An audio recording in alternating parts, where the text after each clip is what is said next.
But if you do like this, so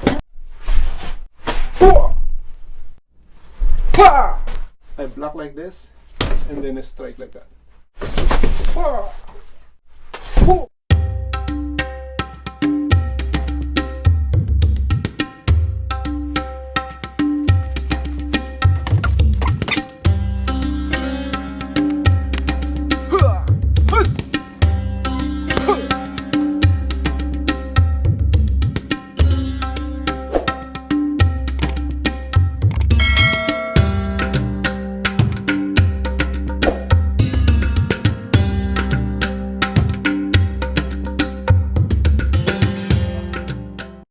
Today I will gonna show you how to practice back fist and spinning back fist, and how to apply this whether in competition or tournament or for self-defense, because this is a powerful strike, also quick and powerful strike. If you watch kickboxing or MMA, mostly you see that this is a knockout strike, especially spinning back fist. It's very powerful, and mostly when they strike the person with the spinning back fist, mostly they knock the person down. But in our martial art, in my martial art, this is illegal. But we still use them to fake the opponent. And I usually use this for sparring or competition, and I always make points by using back fist as a fake strike. But also it's a very effective for self-defense. Let's begin. I have this object. Usually I practice with somebody, but because of lockdown, we cannot still open our dojo, or we call it dojang. It's a Korean term. So I always still teach online. I've been teaching for almost 30 years already. I will be teaching self-defense techniques that are practical, because if you see online, there's a lot of very impractical self-defense, and also very complicated self-defense that it takes years to practice before you master them. If you see some self-defense, how to block a knife, how to redirect a punch or whatever, you always saw some complicated strike or complicated blocks, especially knife. One thing for back fist is because of the speed and power. Speed and power is very important for self-defense. In practicing back fist, put your fist a little above your chest. Then you strike, extend your arm as far as you can, and then bring it back like this. Okay? So you strike, back, strike, back. So it's like a sprint. It's not like this that it stops there. You should bring it back to the same position. Huss! Huss! Now we will show you the whole body movement, especially the foot movement, and we will exaggerate a little bit to show where the power coming from. First, we will bring our lead arm down as we pivot or twist my front foot inside, bringing my weight to my back leg. And second, push back my back leg, transitioning the weight to my front leg, followed by my lead hand, going straight to the target in a half circle movement, then retract to the same fighting position. I'll show you how to do spinning back fist. From this position, just rotate your body. You change your stance. From here, you step from this position and then back fist. Okay. But talking about incredible speed, before you change your stance, already your hand already hit the person. Like for example, so before I step already. This is a back fist using the back of the hand or fist, but there's another way of doing spinning back fist, is there, and that is using the bottom of the fist, and we actually call it spinning back fist. Let us break down the execution in a step-by-step manner. First, step across with that lead leg, and then continue with that momentum as you turn your head over your shoulder, looking at your target, then followed by your hammer fist together with your back leg, and then go back to the fighting position. Whether it's a spinning back or hammer fist, always bend your elbow to have better control of your hand and protect you from injury.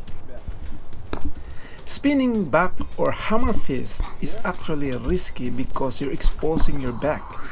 to your opponent, but it's devastating if landed in a full contact scenario. Spinning back or hammer fist is actually a follow-up strike when the lead hand missed the target, especially if the lead hand did a hook, because we instinctively use that momentum to execute spinning in a continuous motion. Usually, when you do spinning back fist, when you do like this, the person moves back to avoid, and then by the time you do spinning back fist, it's just right, just enough distance to hit the person, because usually the person moves up one step back. So when you do the spinning back fist, you do one step forward.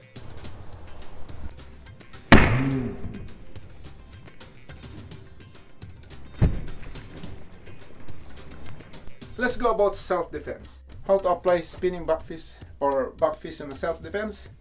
Let's say, for example, you can do other way to block, but if you do back fist as a way to strike the person for self-defense, let's say, for example, please, I don't want to fight, and then it happens the person strike me, so I block like this, and then I strike like that. One, block, two. And you can do other combination if you like. Okay, so 1, 2, 3. 1, 2. So this is back fist, punch, back fist also. Whatever you want to do.